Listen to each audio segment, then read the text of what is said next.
अगर चुनावी स्थिति सुधर जाती है तो पार्टियों को अपने विचारधाराओं से भी समझौता करने में गुरेज नहीं है। पर क्या होगा नेता की अगली पार्टी का नाम, ये बताना दुनिया का है सबसे मुश्किल काम। कांग्रेस को बहुत बड़ा झटका साबित होगी। कल का वक्त मुकर्रर हुआ है, रविवार का दिन कांग्रेस के लिए एक बड़ा झटका।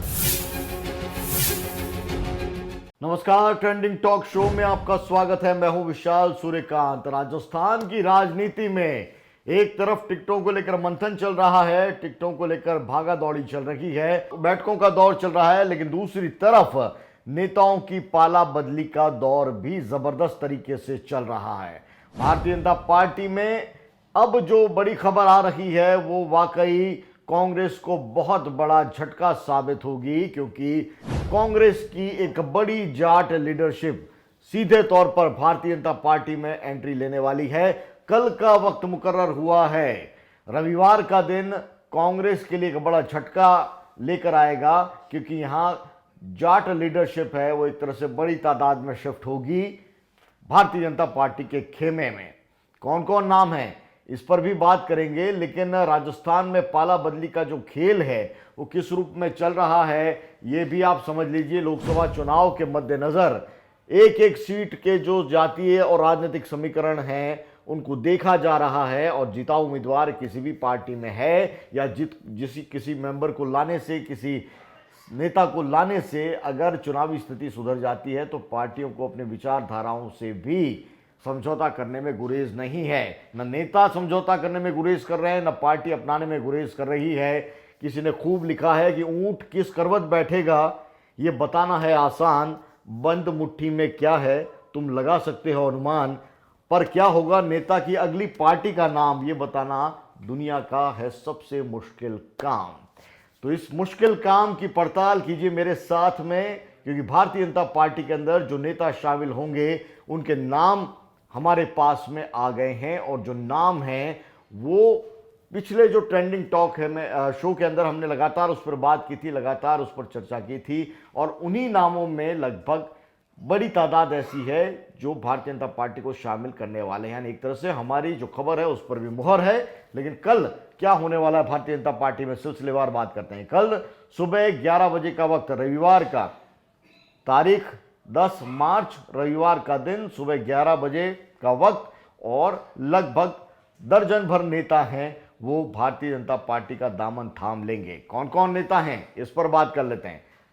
सबसे बड़ा नाम पूर्व कृषि मंत्री, पूर्व सांसद, पूर्व राजस्थान के कैबिनेट मंत्री, कद्दावर जाट नेता लालचंद कटारिया भारतीय जनता पार्टी का दामन थामेंगे। लालचंद कटारिया बीते दिनों विधानसभा चुनाव में भी खासे नाराज थे। विधानसभा चुनाव में उन्होंने टिकट नहीं लिया था और उनकी जगह पर झोटवाड़ा सीट पर एनएसयूआई के एक युवा कार्यकर्ता को चुनाव लड़ा दिया गया। इतनी कद्दावर और मजबूत सीट राज्यवर्धन राठौड़ के सामने तो कांग्रेस लालचंद कटारिया की जो मांग थी उसको पूरा नहीं कर पाई। लालचंद कटारिया चाहते थे कि उन्हें आमेर से टिकट दिया जाए, लेकिन ऐसा हुआ नहीं, क्योंकि आमेर की जो राजनीति है उसमें कमोबेश हर नेता ने अपने कार्यकर्ता का पांव वहां पर फंसा रखा है, चाहे अशोक गहलोत हो, चाहे सचिन पायलट हो, चाहे सीपी जोशी हो, और इधर गोविंद सिंह डोटासरा हो। चारों नेताओं की राजनीति में आमेर सीट को लेकर कोई फैसला हो नहीं पाया। लालचंद कटारिया चुनाव नहीं लड़े, और उपराष्ट्रपति जगदीप धनखड़ से उनकी नजदीकी भी किसी से छिपी नहीं है। बीते दिनों चुनाव के अंदर आरोप प्रत्यारोप का जो दौर चला, नेताओं को हेलीकॉप्टर में बिठाकर ले जाने का जो आरोप लगा, उसके आरोप के केंद्र में कहीं न कहीं लालचंद कटारिया थे, और लालचंद कटारिया मुफीद वक्त का इंतजार कर रहे थे, और वो मुफीद वक्त कल आ गया है। भारतीय जनता पार्टी ने जयपुर ग्रामीण से कौन उम्मीदवार होगा इसका ऐलान अभी नहीं किया है। तो क्या फिर लालचंद कटारिया जयपुर ग्रामीण से पार्टी के उम्मीदवार हो सकते हैं? ये भी देखना दिलचस्प होगा कि जो तमाम नेता पार्टी में आ रहे हैं भारतीय जनता पार्टी में उनको क्या मिलता है।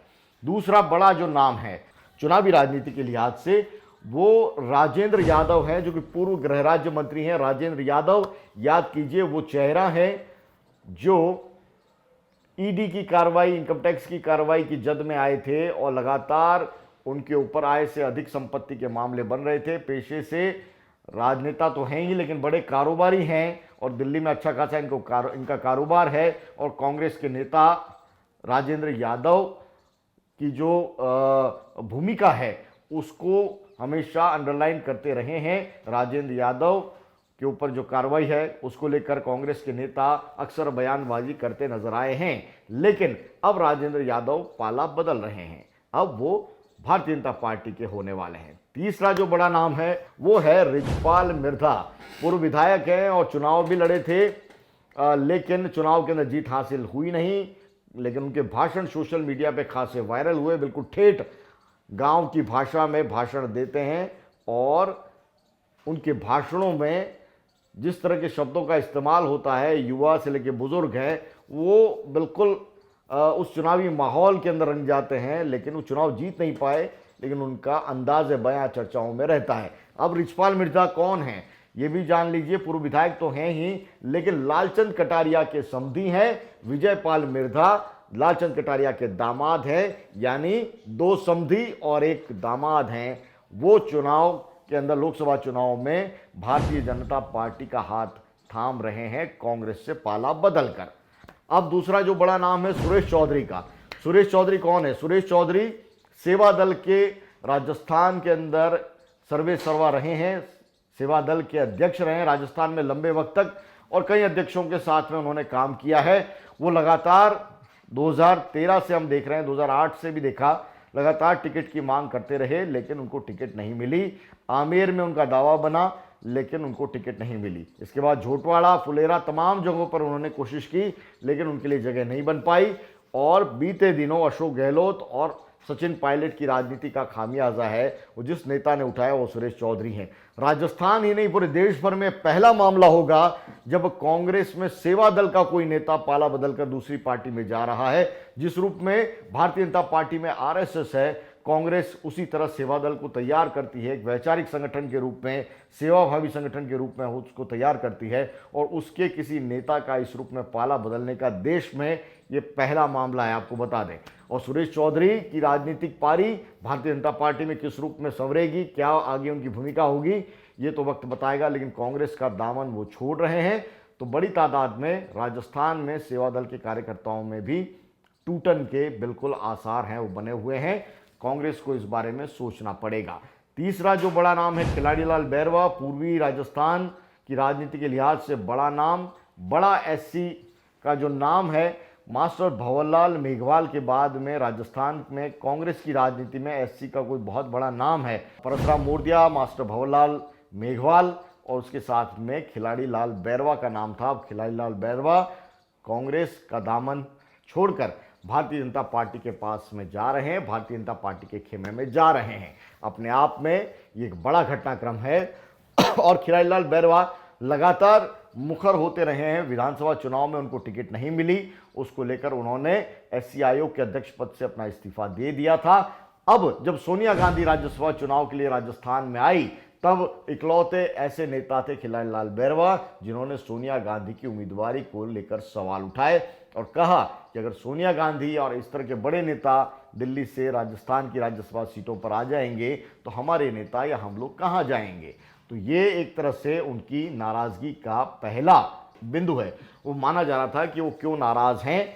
सचिन पायलट खेमे से माने जाते हैं खिलाड़ीलाल बैरवा, अशोक गहलोत से उनकी नाराजगी जग जाहिर है, लेकिन अब वो पाला बदल रहे हैं। एक और बड़ा नाम है आलोक बेनीवाल। आलोक बेनीवाल कौन है? राजस्थान के अंदर पूर्व मुख्यमंत्री, गुजरात की पूर्व राज्यपाल कमला बेनीवाल के बेटे, कद्दावर नेता कमला बेनीवाल। जाट राजनीति की एक तरह से हम कहें कि सबसे वयोवृद्ध कोई अगर चेहरा है कमला बेनीवाल का, उन्हीं की ये विरासत है। आलोक बेनीवाल शाहपुरा से निर्दलीय चुनाव लड़े थे अशोक गहलोत सरकार जब आई थी उस चुनाव के अंदर, और निर्दलीय चुनाव उस वक्त उनको टिकट नहीं मिला था, पार्टी ने टिकट नहीं दिया था। निर्दलीय होकर चुनाव में खड़े हुए, चुनाव जीते। अशोक गहलोत सरकार को पूरे 5 साल उन्होंने समर्थन दिया, लेकिन 2023 के चुनाव में एक बार फिर उनको टिकट नहीं मिली। तब से आलोक बेनीवाल हैं वो हैरान थे, परेशान थे, पाला बदलने के लिए इंतजार कर रहे थे।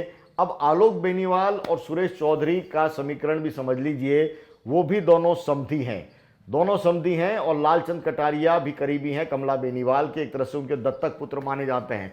तो ये दो परिवार जिस रूप में जुड़े थे राजनीतिक रूप से, कांग्रेस से और आपस में इनके संबंध थे। पूरे परिवार ने लगभग ये तय किया कि पूरी की पूरी हमारी जो लीडरशिप है वो अब कांग्रेस से भारतीय जनता पार्टी के अंदर शिफ्ट हो जाएगी। तीसरा जो बड़ा नाम है, भीलवाड़ा से रामपाल शर्मा।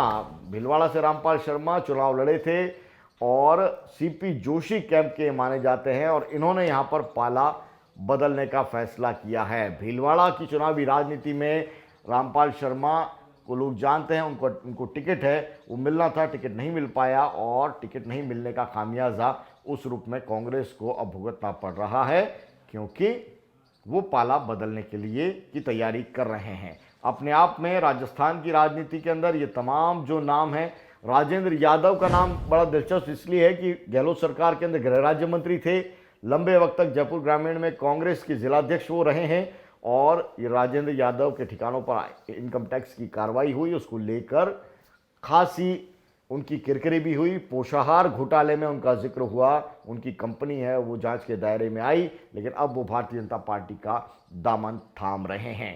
राजस्थान की राजनीति में जिस रूप में नेताओं की पाला बदली का खेल चल रहा है, जाहिर तौर पर लोकसभा चुनाव में एक एक सीट पर मुकाबला है वो कड़ा होने वाला है, दिलचस्प होने वाला है। राजस्थान की राजनीतिक की पल्स हमारे पास में है, उसकी पड़ताल हम करते हैं आप लोगों के साथ में मिलकर।